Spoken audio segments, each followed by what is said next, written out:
Our next fungi are the Ganodermas, commonly called reishi. In TCM, and this is probably the classic medicinal mushroom, lingzhi. So Mananataki is the Japanese name.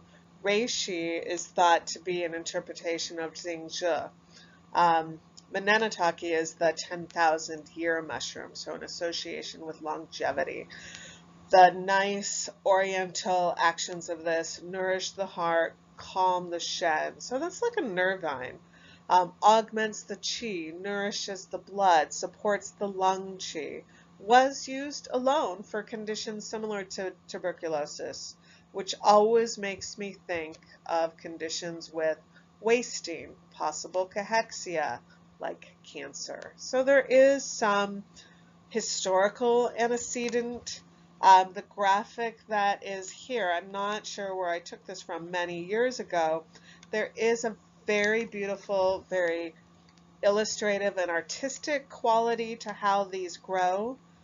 There's a few different types. I believe I have another YouTube video on different reishis, or more specifically, different Ganodermas, because to me, reishis are the more shiny ones.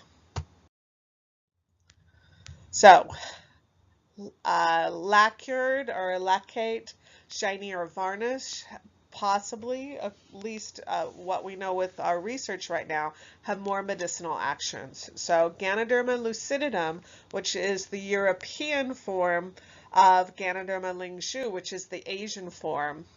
Curtsii, which does grow in southern Illinois. Ganoderma sessile, which grows all over the place around here.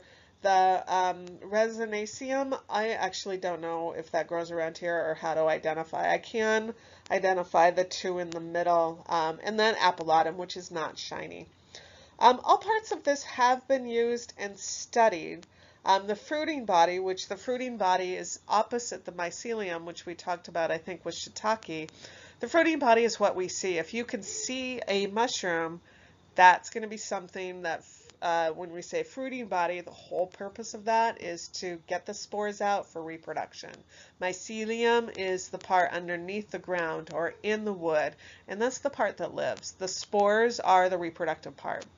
Now, compounds here. So these are different. Triterpenoids I always sort of associate with sterols. They tend to be lipid-based. Triterpenoids are well known in Ganoderma, and that crosses over into adaptogenic territory. Bit more action to Ganoderma than just immune modulation in cancer. There's still polysaccharides here. So you can see it still has beta-glucans. It's got some amino acids, proteins, and lectins, so a wide variety of constituents, which makes this hard to put in a box. And why I like going back to the Oriental medicine use for this. Wide variety of preclinical data, hard to put in a box. Okay, yes, cancer, cardiovascular. Last year I spent some time trying to find some intervention trials, randomized, or at least in living humans with cardiovascular issues. I didn't find very many, so I was a little disappointed, but it probably supports our heart, especially if it helps us deal with stress. Might inhibit HMG-CoA reductase, so have an anti-lipid effect.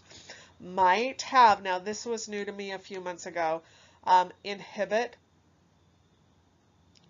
5-alpha reductase. So inhibit is missing from that statement.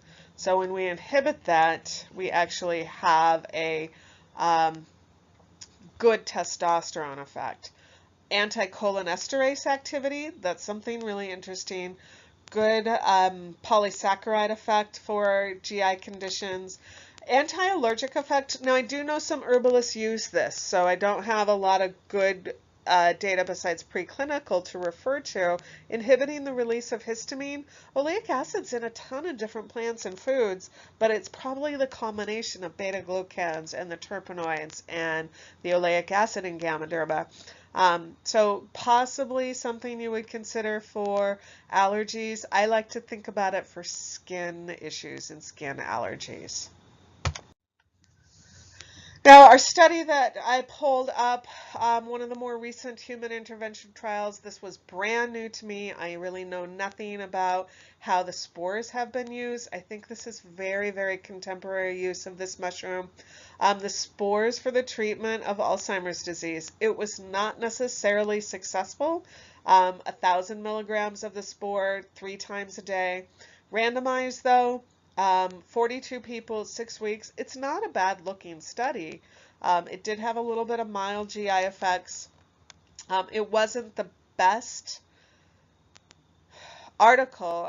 Just to point out, this was a pilot study. So I expect to see more information about the Ganoderma spores.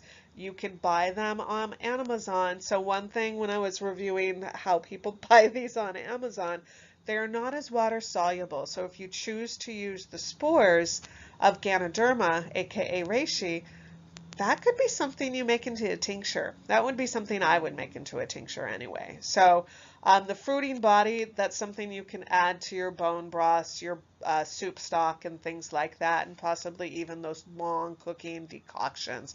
Ganoderma and our turkey tail, so hopefully we'll have some samples available for you to play around with or look at.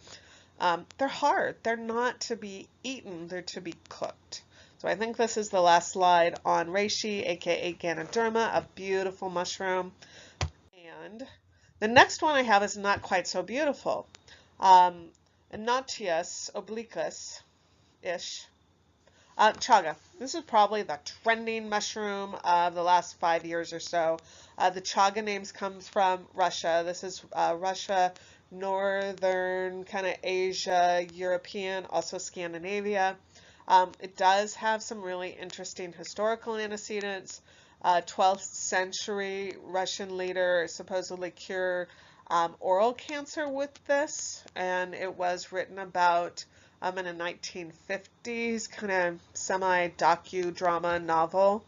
Has been used in other countries, has been used going back to that kind of, if you haven't heard that consumption was the wasting disease in the early part of the century before antibiotics, which refers to tuberculosis. So that kind of wasting, cachexia, but also stomach and lung cancer. So some information considered useful for stomach, GI ulcerations, and that possibly is due to our glucans that we talked about.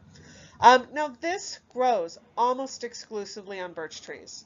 Earlier I had talked about Utz the Iceman and the birch polypore, which even though it's named after birch, can grow on other trees. I've only seen it on birch. I've only seen this once, and it was growing on birch, very similar in region, I think the same kind of few feet away to where the birch polypore was growing. Now, birch has its own medicinal components, so would chaga be so great without birch, especially for cancer? Phenolic compounds, melanins, different type of triterpenoids, slightly similar to our reishi Ganoderma, a little bit different. I haven't compared the chemistry side by side. There's one other thing. What I don't have on this slide, it's on another slide for adverse effects. There are some reports that there's a lot of oxalic acid, so it can contribute to GI problems. Now, I did not see these studies, 2 human studies using bifungin from Russia, which I will have a sample of that at some point, or at least the box for you to look at. Psoriasis, disappearance of lesions in 3/4 of patients. That's not bad. Peptic ulcers, pain decrease. These were not randomized, controlled, or blinded. I did read some interpretation of that from a paper associated with a master's program at a university. Very interesting. There's probably way more information in Russian or in other countries, other languages that unfortunately I can't read. So chaga, small bits of chaga, again, mostly preclinical in English that I could read. People say amazing stories about this. You will find that this has reportedly some amazing reports. get that down in writing if they're your patient and publish a case report. So a couple more, or at least one more, and then we'll talk about some preparations.